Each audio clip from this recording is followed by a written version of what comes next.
नमस्कार मंडळी, आज आपण पाहतोय दिवाळी स्पेशल खुसखुशीत बालुशाहीची रेसिपी. बालुशाही घरी बनवता येते का? हो, हमखास बनवता येते. पण हलवाई स्टाईल बालुशाही कशी बनवावी यासाठी मी काही खास टिप्स सांगणार आहे, जेणेकरून तुम्ही जर पहिला प्रयत्न करत असाल बालुशाही बनवायचा तरीसुद्धा अगदी परफेक्ट बालुशाही बनवू शकाल. फक्त व्हिडिओ कुठेही स्किप करू नका आणि व्हिडिओ दिलेल्या टिप्स तंतोतंत व्यवस्थित पाळा, म्हणजे तुमची रेसिपी अगदी 100% परफेक्ट होईल. तर चला आता आपण रेसिपीला सुरुवात करूया. सगळ्यात अगोदर अर्धा किलो मैदा घेतला आहे.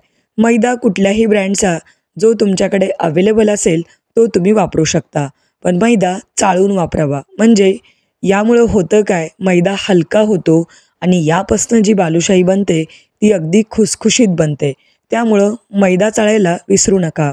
अर्धा किलो पूर्ण मैदा या पद्धतीने आपल्याला चाळून घ्यायचं आहे. अशा प्रकारे मैदा सगळा पूर्ण मी चाळून घेतलेला आहे. आता या मैद्यामध्ये आपल्याला बाकीची काही जिन्नसं ॲड करावी लागतात, जसं की दही असेल, तूप असेल किंवा थोडंसं चिमूटभर मीठ असेल. तुम्ही पाहू शकता अगदी चिमूटभर मी मीठ वापरलेलं आहे आणि पाव चमचा इथे आपण खाण्याचा सोडा वापरतोय. हा पूर्णपणे ऑप्शनल आहे. ज्यांना नाही वापरायचा किंवा नाही वापरला तरी चालतो. मी घरी जे दिवाळीचे फराळ बनवते त्यामध्ये अजिबात वापरत नाही. पण बऱ्याचदा आपल्याला असे काही पदार्थ असतात ज्यामध्ये मैदा हलका करण्यासाठी सोड्याचा वापर केला जातो. त्यामुळं क्वचितच तुम्ही वापरला तरी चालेल किंवा नाही वापरला तरी चालेल. पण मी इथे पाव चमचा वापरलेला आहे. त्यानंतर 100 ग्रॅमची आपण इथे घेतलेली आहे वाटी आणि त्या वाटीमध्ये तूप घेतलं आहे. आता तूप जे आहे ते तूप आपण मैद्याला चोळून घ्यायचं आहे. अशा प्रकारे चोळून घेतल्यामुळं पूर्ण साठा मैद्याला व्यवस्थित लागतो आणि यापासून जी बालुशाही बनते ती अगदी खस्ता बनते. म्हणून इथे ही जी काही स्टेप आहे ते करायला बिलकुल विसरू नका. आता बरेच जण म्हणतील की यामध्ये बेकिंग सोडा गरजेचा आहे का? तर अजिबातच नाही. मैदामध्ये केवळ मैदा हलका बनण्यासाठी आणि लेयर थोड्याशा छान सुटण्यासाठी आपण तो वापरलेला आहे. पण जर तुम्ही मोहन किंवा जो काही साठा वापरताय तो जर प्रमाणात वापरला तर बेकिंग सोडा हा अजिबात गरजेचा नाही. पण फुल रेसिपी देण्यासाठी मी इथे वापरलेला आहे. याचबरोबर इथे आपण 1 वाटी दही घेतलेलं आहे. आता वाटीचं प्रमाणे सांगते. 5 वाटी मैदा भरतो किंवा 6 वाटी भरतो. इथे अर्धा किलो मैदा, त्यामध्ये आपल्याला 1 वाटी तूप, 1 वाटी इथे दही घेतलेलं आहे. दही कसं वापरावं? दही फ्रीजमधलं वापरू नका. जर थंड दही असेल आणि ते मैद्यामध्ये ॲड केलात तर ऑलरेडी साठा टाकल्यामुळं या पिठाला छोटे छोटे बबल्स आल्यासारखे होतात. मग तुमची जी काही बालुशाही आहे ती व्यवस्थित बनत नाही. म्हणून रूम टेम्परेचरवरचंच दही वापरायचं. अशा प्रकारे दही टाकून व्यवस्थित पीठ आता हलक्या हाताने मळून घ्यायचं. म्हणजे खूप जास्त भार लावायचा नाही. केवळ एक आपल्याला पिठाचा गोळा एकत्र करायचा आहे. म्हणजे हलक्या हातानेच पीठ आपल्याला एकत्र करायचं आहे. इथे 2 ते 3 चमचे आपण पाणी वापरलेलं आहे. यापेक्षा जास्त नको. जर का तुम्ही पोळीसारखं पीठ मळलात तर यापासून जी काही बालुशाही बनेल ती व्यवस्थित बनणार नाही आणि त्याला पदर किंवा लेयर सुटणार नाहीत. म्हणून काळजी घ्या किंवा नेहमी पीठ मळत असताना हलक्या हाताने केवळ आपल्याला हे पीठ एकत्र करायचे. म्हणजे अशा प्रकारे पिठाचा उंडा किंवा गोळा तयार करा. अगदी हलक्या हाताने हे पीठ एकजीव करा किंवा जवळ आणून घ्या.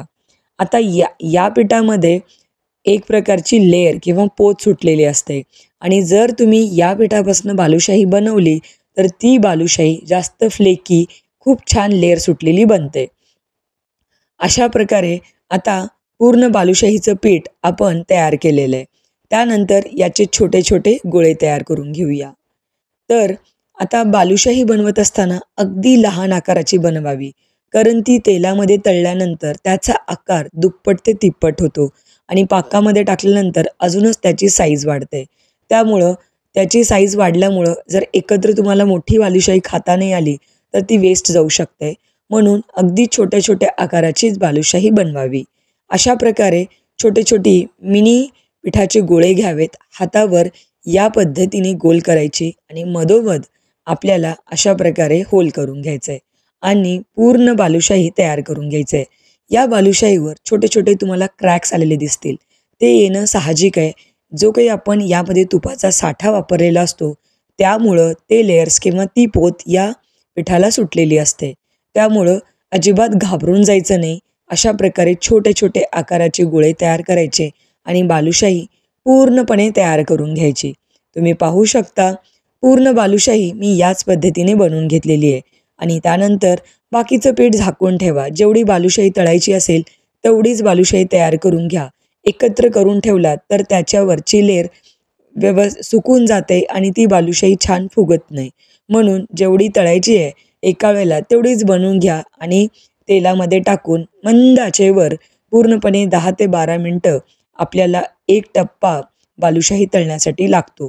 कढई मोठी असेल तर जास्त बालुशाही एकत्र तळली जाईल. अशा प्रकारे 5 ते 6 बालुशाही तळायला साधारणतः 10 ते 12 मिनटाचा वेळ लागलेला आहे. आता दुसऱ्या टप्प्यात सुद्धा सेम याच पद्धतीने मी बालुशाही तळून घेतली आहे. सगळ्यात महत्त्वाची टीप, बालुशाही तळण्यासाठी तुपाचा वापर करावा. तेल किंवा तूप जे काही वापरत असाल ते अगदी कोमट असलं पाहिजे. म्हणजे बालुशाही टाकली की ती बुडाला गेली पाहिजे आणि त्यानंतर तळत तळत ती हळू वर आली पाहिजे. म्हणजे एवढंच टेम्परेचर तुमच्या तेलाचं किंवा तुपाचं राहिलं पाहिजे. आता इथे आपण काय केलेलं आहे, साखर घेतलेली आहे. कारण साखरेचा आपल्याला पाक बनवायचा आहे. साधारणतः साखर किती लागते तेही सांगते. अर्धा किलो जर तुम्ही मैद्यापासून बालुशाही बनवत असाल तर 400 ते 450 ग्राम साखर वापरा. यापेक्षा जास्त नको. जर 500 ग्राम वापरले तर बालुशाही जास्त गोड होते. आता यामध्ये साधारणतः 2 वाटी आपण पाणी वापरलेले. ज्या वाटीने साखर मोजून घेतली होती किंवा ज्या वाटीने तूप आणि दही घेतलं होतं त्याच वाटीने आपण साखर घेतली आहे. 4 वाटी आणि त्यावर थोडंसं अर्धी वाटी अर्थातच 450 ग्राम. त्यानंतर 2 वाटी पाणी ॲड केलं. थोडेसे केशरचे धागे टाकले आणि वेलची पूड ॲड केली. आता आवडत असेल तर थोडासा कलरही टाकू शकता, फूड कलर, जेणेकरून छान बालुशाहीला रंग येतो. अशा प्रकारे आता पाक तयार झाला का नाही चेक करा.